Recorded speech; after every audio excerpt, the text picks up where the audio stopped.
அவர் மனசுக்கு பிடிச்ச மாதிரி இனிமேல் யார்கிட்டையும் ஃபோன் பேசக்கூடாது. குறிப்பாக அந்த ஒருத்தவங்கள்ட்ட பேசக்கூடாது. அவர் அமைதியாக இருக்கணும். அவர் எவ்வளோ இந்த இப்போ கூட அவர் கண்டென்ட்னு சொல்லும்போது கூட அவருக்கு பொறுமையாக இருந்தால் அவர் ரொம்ப நேசிப்பார். பஜாரி மாதிரி கத்துனா போடின்ட்டு போயிடுவார். பொறுமையாக இருக்கலான்னு என் வாழ்க்கையில் அவருக்காக நான் பொறுமையாக இருந்தால் அவர் என்னை விட்டுட்டு போக மாட்டார். இதுதான் முடிவு பண்ணியிருக்கீங்க. பொறுமையாக இருந்தால் அவர் கண்டிப்பாக என் கூட இருப்பார். ஏன்னா அவர் வந்து யாருக்கும் துரோகம் பண்ண மாட்டார். நீங்கள் பிரதர்?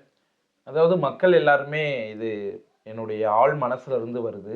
மக்கள் எல்லாமே திவ்யா வந்து ஒரு ராங்கி, ஒரு பஜாரி அப்படின்றதெல்லாம் மக்கள் மனசுல இருக்கு. உண்மையாவே எல்லாரும் வந்து பழமொழி மாதிரி கண்ணால் பார்ப்பதும் போய் காதால் கேட்பதும் போய் நீ தீர விசாரிப்பதே மெய்கின்ற மாதிரி அவள்கிட்ட பழகி பாருங்க, பேசி பாருங்க. உண்மையாவே அன்புக்காக இயங்கக்கூடிய குணம் உடையவள். உண்மையாவே இதை நான் ரியலாக சொல்கிறேன். தனிமையிலிருந்து ஒரு பாசம் கிடைக்காம, அப்பாவும் சின்ன வயசில் இறந்துட்டாங்க.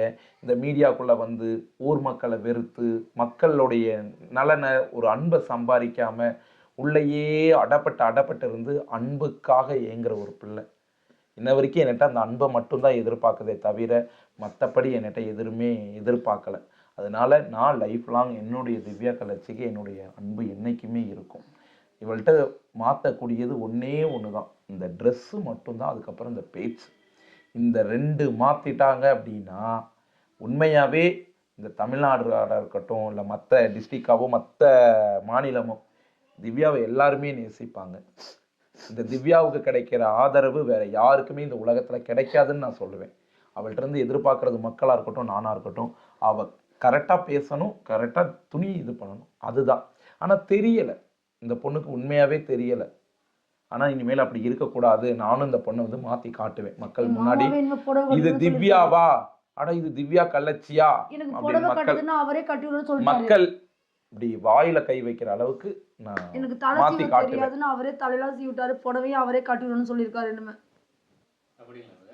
ஆமாம், தெரியாத விஷயத்த சொல்லி கொடுப்போம். நான் சொல்லி கொடுக்கலாமே, அதுல தவறு இல்லையே அப்படின்றதுனால. அதனால நான் கட்டிடுவேன். ஆனா அங்கங்க சரி மட்டும் பண்ணி விட்டுருவாரு.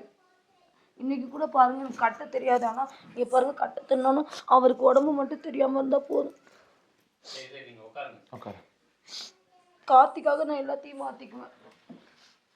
நான் இப்படி போற பொண்ணே கிடையாது. அடங்கி போற வந்த புதுசுலேயே சண்டை போட்டேன், கழுத்துலாம் பிடிச்சி நெரிப்பேன், அவ்வளோ பண்ணுவானா. இப்போ ஏன் கார்த்தி எனக்காக இவ்வளோ கஷ்டப்படுறான், நம்ம சண்டை போடுவோம், நானா தான் மனசு மாறினேன். இல்லை, அந்த அக்கா வந்து லைவ்ல வரும்போது அது பயங்கரமா பேசுனீங்களே, கார்த்தை வந்து பாரு வெட்டி. என் புருஷனை நான் விட்டு கொடுக்க மாட்டேன். அடுத்தவங்கள்ட்ட நான் பஜாரியை தூக்கிட்டு போயிடுவேன். நான் யாரா இருந்தாலும் விட மாட்டேன். ஆனால் அது மக்களே கேட்டாங்க, நிறைய பேர் கேட்டாங்க, பாண்டிச்சேரியில் நடக்காத விஷயத்த இங்கே கொண்டு வர்றாங்க அந்த அம்மா அப்படின்னு. ஆனால் இவர் விஷயத்தில் நான் ஃபஸ்ட்டு ஆரம்பத்தை சண்டை போடுவேன். அவரை பேசினா எய்த்து பேசாமல் போய் அடிப்பேன். அதுக்கப்புறம் சரி விடு, அவனே நம்ம உண்மையாகவே ஒருத்தவங்களை நேசித்தோம்னா அவங்க அடிக்கிற அடி கூட வந்து நமக்கு வலிக்காதுன்னு சொல்லுவாங்க. இவர் தான் கன்ஃபார்ம் பண்ணிட்டீங்களா கார்த்தின்னு சொல்லி? 100க்கு 100% இவர் தான். யாரையுமே கேமரா தூக்கிட்டு வீடியோ பார்த்து இன்னொரு கண்டென்ட் இதுக்கப்புறம் எந்த ஆம்பளைங்க கூடயுமே நான் நடிக்க மாட்டேன். முதல்ல என் சேனலில் வராது, வேணா செக் பண்ணிக்கலாம் மக்கள். கன்ஃபார்மா? கார்த்திக் தான் என் கூட இல்லை, டெய்லியும் வீடியோ எடுக்கல, வேலைக்கு போயிடறேன், நான் தனியாக தான் ரீல்ஸ் போடுறேன்.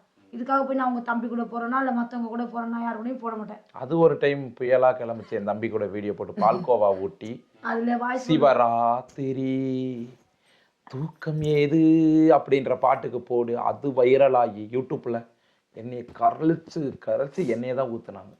ஏண்டி மச்சனம் கூட இப்படி போடுவியா அப்படின்னு. நீங்க ரீல்ஸ் பண்ணா இவர் கூட பண்ண வந்தானே, அவர் வரவே மாட்டேங்கிறாரு.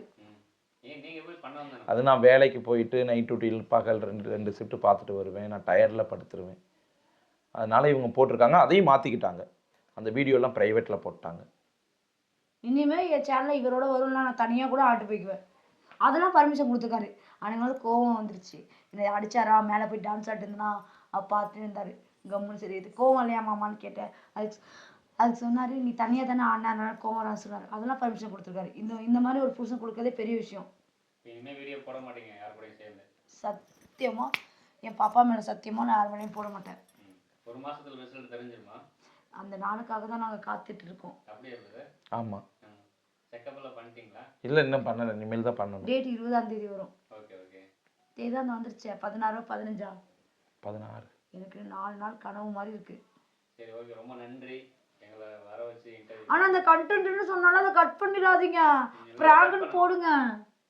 இல்ல கட் பண்ண இல்ல இப்போ ஒரு வாட்டி சொல்லு. அதை பண்ண மாட்டாங்க, அந்த அண்ணன் பண்ண மாட்டாரு மத்தவங்க மாதிரி. பண்ண மாட்டோம், ஃபுல் வீடியோ தான் போடுவோம். இதுக்கு மேலாவது சண்டை போடாம 2 பேரும் நாங்க 2 பேரும் சண்டை போடாம ஹாப்பியா இருப்போம்.